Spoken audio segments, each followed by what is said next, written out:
Nalungkot ang buong cast ng FPJ's Batang Quiapo matapos ang balitang tatapusin na ng TV5 ang kanilang partnership sa ABS-CBN.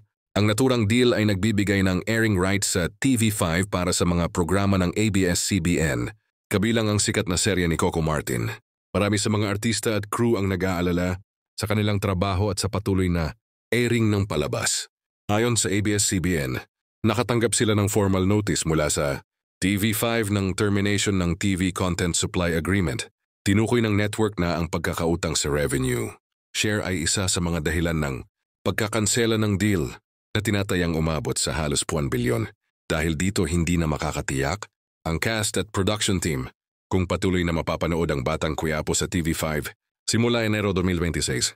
Maraming tagahanga rin ang nagpahayag ng kanilang pangamba sa social media na nagsasabing malungkot para sa mga empleyado ng ABS-CBN at sa mga manonood na nasanay na sa regular airing ng kanilang paboritong serye. Para sa cast, ito ay hindi lamang tungkol sa ratings, kundi pati na rin sa kanilang seguridad sa trabaho at continuity ng serye. Sa kabila nito, sinabi ng ABS-CBN na ginagawa nila ang lahat para matugunan ang kanilang obligasyon sa loob ng 30-day notice period.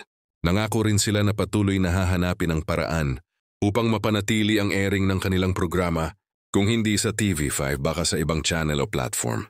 Hanggang sa ngayon, wala pang malinaw na pinal na plano para sa Batang Quiapo matapos ang pagtatapos ng partnership.